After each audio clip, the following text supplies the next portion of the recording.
उसका ही नतीजा है कि अब ये खत्म होने के कगार पर आ गया है। आइए आपको अंतर्राष्ट्रीय खबरों की ओर लिए चलते हैं।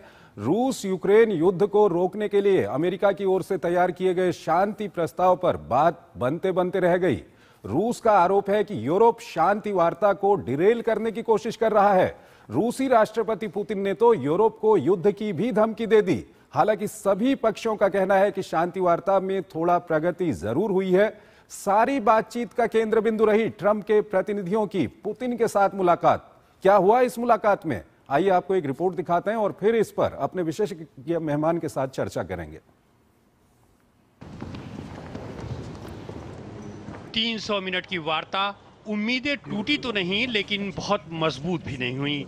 रूसी राष्ट्रपति व्लादिमीर पुतिन से मिलने के बाद ट्रंप के चाणक्य वापस लौट गए हैं, लेकिन पीछे छोड़ गए हैं यूक्रेन के विवादित इलाकों में शांति वार्ता का कांटा। रूस ने साफ कर दिया है कि यूक्रेन में रूसी कब्जे वाले इलाकों को सौंपे बिना किसी समझौते की उम्मीद बेमानी होगी। पुतिन के वरिष्ठ सलाहकार यूरी उशाको ने बातचीत को उपयोगी और रचनात्मक तो बताया, लेकिन साथ ही कई मुद्दों पर और काम किए जाने की बात भी दोहराई। उन्होंने स्पष्ट रूप से कहा कि अभी तक कोई संयुक्त प्रस्ताव तैयार नहीं हो पाया है जो दोनों पक्षों के लिए मंजूर हो। हालांकि उन्होंने यह भी बताया कि अमेरिका के कई सुझावों को रूस मानने के लिए तैयार है, लेकिन कई प्रस्ताव ऐसे हैं जिन पर सहमति नहीं हो सकती है। कुल मिलाकर बातचीत के बाद भी न किसी बिंदु पर ठोस सहमति बनी और न ही पुतिन ट्रंप के बीच किसी नई बैठक पर बात आगे बढ़ सकी।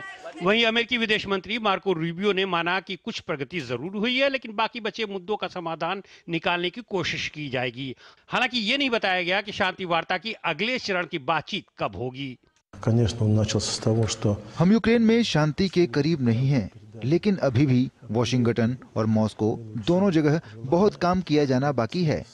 वाशिंगटन ने 28 सूत्रीय शांति प्रस्ताव साझा किया है, जिसे कीव और यूरोपीय देशों की आपत्तियों के बाद संशोधित किया गया। उनके अनुसार शुरुआती प्रस्ताव मॉस्को की शर्तों के प्रति अत्यधिक नरम दिखाई दे रहा था। इसके बाद इसमें कुछ बिंदु हटाए गए और कुछ जोड़े गए। मॉस्को वार्ता से पहले यूक्रेनी राष्ट्रपति व्लादिमीर ज़ेलेंस्की ने पेरिस में यूरोपीय नेताओं के साथ सोमवार को बैठक की थी। फ्रांस के राष्ट्रपति समेत दूसरे नेताओं ने अमेरिका के पुराने प्रस्ताव पर कड़ी आपत्ति जताई थी।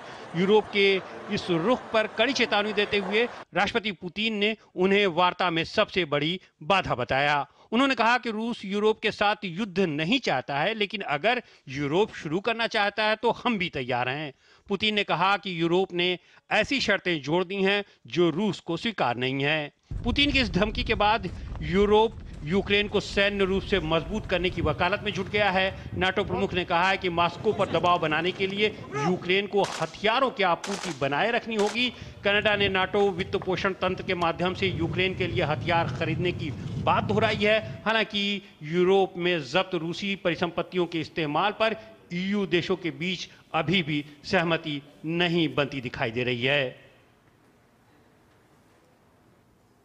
और इस खबर पर ज्यादा बातचीत के लिए हमारे साथ जुड़ रहे हैं प्रभु दयाल, फॉर्मर सीनियर डिप्लोमेट हैं, विदेशी मामलों के जानकार हैं, उनसे हम बातचीत करेंगे। प्रभु दयाल जी, बहुत बहुत स्वागत है आपका हमारे इस कार्यक्रम में।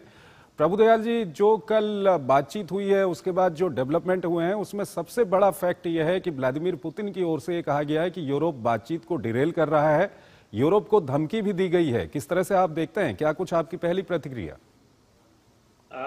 अपने शो में बुलाने के लिए आपका बहुत बहुत धन्यवाद। आपने ये सही कहा कि पुतिन जो है वो अब ये बार बार कह रहे हैं कि यूरोप जो है वो पीस टॉक्स को डिरेल करने की कोशिश कर रहा है। लेकिन देखिए, असल में बात यह है कि जो टेरिटोरियल मामले हैं उस पे किसी तरह का कॉम्प्रोमाइज होता नहीं नजर आ रहा है। यूनाइटेड स्टेट्स ने बड़ी कोशिशें की है पीस लाने के लिए और रशिया यूक्रेन की जो लड़ाई है इसको खत्म करने के लिए, लेकिन कोई कॉम्प्रोमाइज होता नहीं नजर आ रहा है, क्योंकि जो टेरिटोरियल मुद्दे हैं वो ऐसे हैं कि ना तो उस पर रूस झुकने को तैयार है ना यूक्रेन।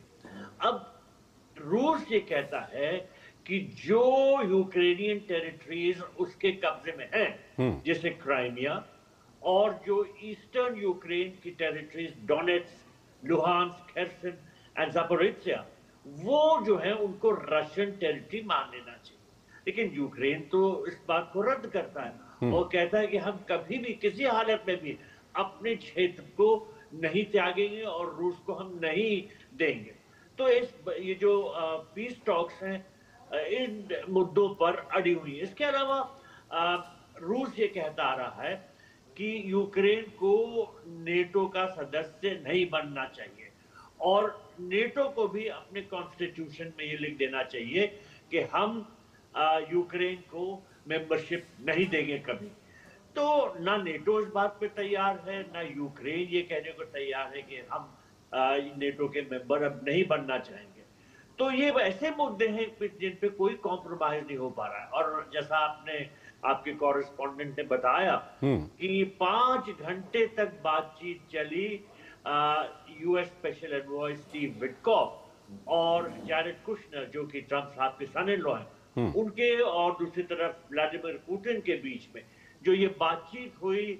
और साथ साथ जो इन डेलीगेट्स ने, स्पेशल डेलीगेट्स ने यूक्रेनियन ऑफिशियल्स के से बात की, उनमें कोई जो ऐसे सुझाव नहीं निकल पा रहे जिनसे ये लगे कि जिन मुद्दों पे ये बात अटकी हुई है, जो अड़चने हैं, इनको दूर किया जा सकता है। प्रभुदयाल जी, तो लेकिन जी सभी पक्ष जो हैं, चाहे हम रशियंस की बात करें या यूरोप की बात करें या यूएस की बात करें, सब कह रहे हैं कि थोड़ा प्रगति जरूर हुई है, थोड़ा और काम करने की जरूरत है। तो आने वाले दिनों में क्या हम ये आशा कर सकते हैं कि कुछ सफलता मिलेगी इसको लेकर के? देखिए, उम्मीद पे दुनिया कायम है और सभी ये उम्मीद कर रहे हैं कि इस लड़ाई को किस तरह से खत्म किया जाए। लेकिन जो फंडामेंटल डिफरेंसेस हैं उन पे किसी तरह का समझौता नहीं हो पा रहा है, जिसकी वजह से चाहे यूरोपियन कंट्रीज कोशिश कर रही हैं, अमेरिका कोशिश कर रहा है और बहुत से देश ये कोशिश कर रहे हैं कि लड़ाई को खत्म किया जाए, लेकिन जब ये मूल मुद्दों पर समझौता नहीं होता है तो लड़ाई खत्म होनी नजर नहीं आती है। और अब यह है कि जो कुछ क्षेत्रों में लड़ाई और बढ़ रही है और रूस जो है वो काफी ज्यादा जबरदस्त बमबारी कर रहा है और अटैक्स कर रहा है, तो जो ईस्टर्न यूक्रेन की टेरिटरीज में ये लड़ाई कुछ बढ़ती नजर आ रही है और जो पीस की वार्ता चल रही थी उस पर बहुत रुकावटें सामने आ रही। ठीक है, प्रभुदयाल जी हमारे साथ बने रहिएगा। एक और महत्वपूर्ण विषय है, उस पर हम बातचीत करेंगे, लेकिन हमको यहाँ पर एक छोटा सा ब्रेक लेना है। एक छोटा सा ब्रेक लेते हैं।